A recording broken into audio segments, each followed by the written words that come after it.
It's time for Agriculture, presented by Turkana Farms in Germantown, New York, a small-scale producer of heritage breed livestock and a wide array of vegetables and berries on just over 39 acres. They also produce a full array of garden vegetables, many of them heirloom varieties raised naturally, as well as an assortment of berries, including raspberries, blackberries, gooseberries, black, red, and white currants, mulberries, and elderberries.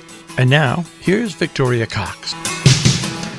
Hi friends, it's Victoria. Since my engineering job evaporated, I've been looking for new ways to spend my time, and luckily stumbled into a truly excellent avocation: assisting at the farm preschool in Germantown, Little Darlings. I've taught preschool before, and it feels great to slip back into the world of bright colors and shapes, snacks, and hand-holding. It's only for a couple of hours a week, but the fundamentals of childcare have already worked their way back into every aspect of my day, down to the way I talk, even the greeting to this newsletter. At preschool, everyone and everything gets called friend, especially until I've learned everyone's names. Since it's a farm preschool, it's also a great chance to share the things I'm passionate about with these tiny people. We spend a lot of time reading about farm life and pointing to pictures of our favorite tractors, talking about how bugs are great, and learning how to interact with our animal friends. That is, very gently, and they don't go into our mouths.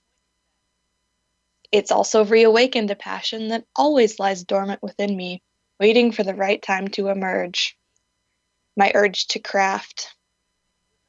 Of course, I'm always working on an assortment of semi-serious art projects and farm schemes.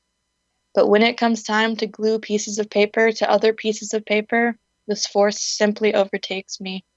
I am helpless in its wake. The preschool director, Dana, of Darlin Doe Farms, casually suggested we try papermaking as a class before the upcoming holidays, perhaps to make cards with.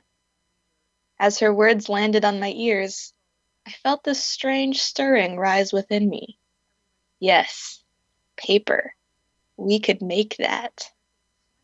A benign madness overtook me, and over the weekend, Troy and I schlepped through a series of thrift stores spanning from here to Millerton, with an off-the-wall shopping list in hand. Picture frames? Yes. Duct tape? Absolutely. 4 yards of flannel? You know the answer is yes. The only thing that threatened to dim my fervor was sourcing perhaps the most critical ingredient of all. Recycled paper is made, of course, from other paper, and after all my time spent accumulating such frugal supplies, I could hardly justify buying paper to turn into slightly worse paper. I even trekked down to Bard campus to riffle through their library recycling, always a goldmine for projects when I was in college. But their paperless initiatives have been a resounding success, and I returned empty-handed. I stood in the garage after my failed quest, staple gun hanging limply in my hand, a bitter wind tossing my hair. Was this the end of my grand venture, the project that had given me such single-minded purpose all weekend? Would I have to return empty-handed to a classroom of babies that would absolutely not notice or care, even a little, as to what they were missing out on? I cast my gaze around, and lo, my salvation was at hand, in the form of a nigh renewable resource: feed sacks. That's right, folks. Our chicken, sheep, and pig food all comes in a triple-layer paper sack, colored a festive white and green. Eureka. Did you know a single feed sack, torn into tiny pieces by the hands of babes, can make over 2 gallons of paper pulp? Am I the only one who has made this discovery to date? When I finally executed my grand plan yesterday morning, these were not the only revelations at hand. It turns out that our most active friends quaver at the sound of a blender in their otherwise peaceful domain, and that the same toddler who would tell you that a handful of pre-chewed pretzel is haute cuisine will also identify harmless paper pulp as so yucky. But the allure of a tub full of water proved impossible to resist. The troops rallied, and we produced an entire several sheets of questionable-looking handmade paper. I've rarely been more satisfied. This is all just to say that there's nothing quite as potent and motivating as the presence of a totally non-judgmental audience.